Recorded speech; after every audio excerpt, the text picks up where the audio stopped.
I'm Storm Track 12 meteorologist Les Still here with your Thursday morning forecast, and we're going to have the hottest day of the year today, followed by the break of the heat wave with strong and possibly severe storms coming later on this afternoon. It is definitely a steamy one out there for this morning. It's going to be the hottest day of the year, feeling more like 100 to 105 degrees when you factor in the heat and the dew points, which go into the humidity here. Again, it's a quick end of the heat wave here because we're going to have some strong storms working their way through the area. I'm saying 4 o'clock up around the Tarboro area till about midnight before the front finally works its way off the coast. Hail and wind are going to be the main threats, but I can't completely rule out maybe an isolated tornado.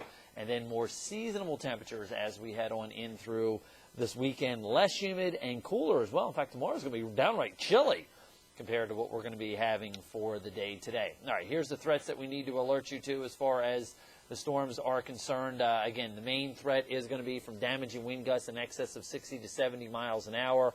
Also brief heavy downpours. Hail larger than an inch in diameter. That could do some damage. And again, there is enough shear in the atmosphere, not from winds coming in different directions, but just different speeds in the atmosphere, that we potentially could get a weak tornado spinning up, very similar to what we saw Monday night in Onslow County there just north of Jacksonville. So that is something we are going to continue to track as we go on through the late afternoon and evening hours for us here in eastern Carolina. No severe weather threats, though, as we head on in through the day tomorrow. All right, here's the storm system that we are tracking. It's a pretty good squall line across the Mason-Dixon line now, pretty much right in my old neighborhoods. There, I spent 7 years in the Lancaster, Lebanon, York, Harrisburg market, and also grew up right at the top of the Chesapeake Bay there. And so this is a pretty good squall line making its way in towards my hometown area there. Meanwhile, further off to the south here, it's the surge of the dew points that we are watching, and that is what's going to be giving us the fuel for the fire. Yesterday, I said dew points were relatively comfortable into the 60s. Now they've surged up into the 70s. So that's part of the fuel for the fire, coupled with the front, all that coming together with the potential for severe weather for us here in eastern Carolina. When you factor in the humidity levels and also with the temperatures, we're looking at available Cape convective available potential energy, one of the things we look at in that 3,000 to 3,500 joule range. So that is fairly strong. Gusty southwesterly winds, that's what I was talking about as far as the winds, not necessarily at different directions, but different levels at different speeds in the atmosphere. Again, 4 o'clock till about midnight, the best chance of these storms. They'll be off the coast by 1, 2 o'clock tomorrow morning and then gradually clear out from northwest to southeast. Temperatures still on the mild side into the upper 60s and low 70s, but much cooler and drier air coming in for tomorrow. Breezy northerly wind bringing that drier, cooler air in. Also, I'll put in that slim chance of an isolated shower or thunder shower. Another little short wave comes into the trough here that we'll look at the jet stream level.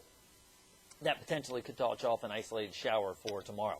So here's how we go as far as temperatures are concerned for the day today. Notice inland spots, Kinston, Greenville, Richlands into that 98-degree range. Again, some of the warmest temperatures we've seen thus far this year, and mid-80s at the beaches. There's that cooler, drier air tracking in behind the front. And then, as I said, much cooler for the day tomorrow, upper 70s and low 80s. That is going to do it. More comfortable temperatures as we head on through the overnight period tomorrow night going into the weekend. Well, you can see the trail of damage as far as wind and hail and also tornadoes with this storm system. This thunderstorm complex got started across Minneapolis and Iowa yesterday afternoon and evening hours, and then it has been just racing eastbound as we've gone through the morning hours here. The main tornadoes were reported in and around Iowa, but there was one there noted earlier this morning across central Ohio. So here's how things break down with this system as it continues to march its way to the east. It's an upper-level disturbance, a trough, if you will, being driving a cold front.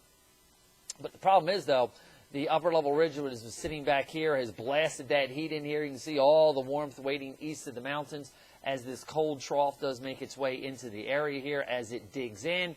That is what's going to give us the showers and thunderstorms for this afternoon and this evening.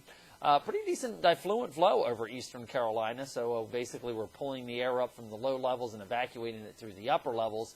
Now, you'll notice that it kind of moves its way on through relatively quickly, but it kind of establishes the mean trough here across the eastern U.S., upper level ridge parks over Louisiana, so the heat is rebuilding back out here, and that will spring eastbound again next week.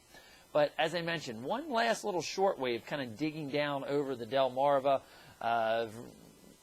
Virginia, North Carolina border here tomorrow afternoon potentially could give us some scattered showers and maybe a rumble of thunder, not completely out of the question. And then you'll notice that trough kind of starts lifting out.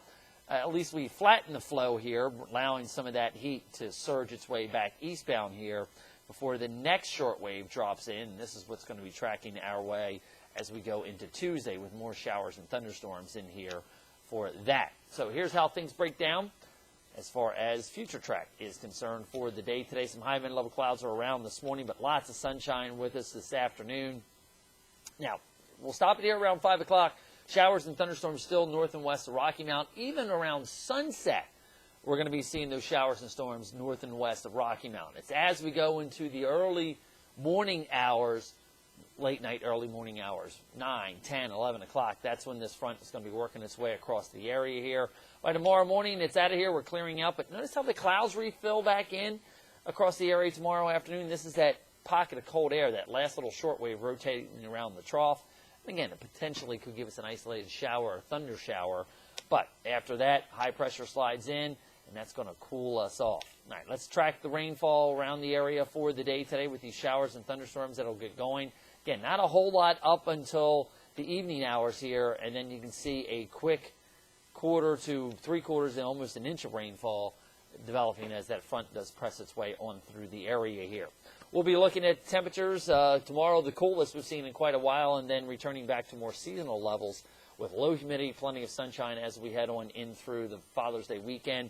I guess there could be an isolated shower or thunder shower developing as return flow starts on Sunday with a little bit higher dew point air starting to get back into the mix here, and then typical scattered showers in here around on Monday. Tuesday, the front comes through, and that may even last into Wednesday as well. Just depends on how quickly that trough kind of works its way on out of here. We're going to be continuing to keep you updated throughout the afternoon hours here on our Facebook page, our Twitter account, as well as our YouTube channel here. So we'll continue to track the storms and alert you to the dangers. I'm Storm Track 12 meteorologist Les Still.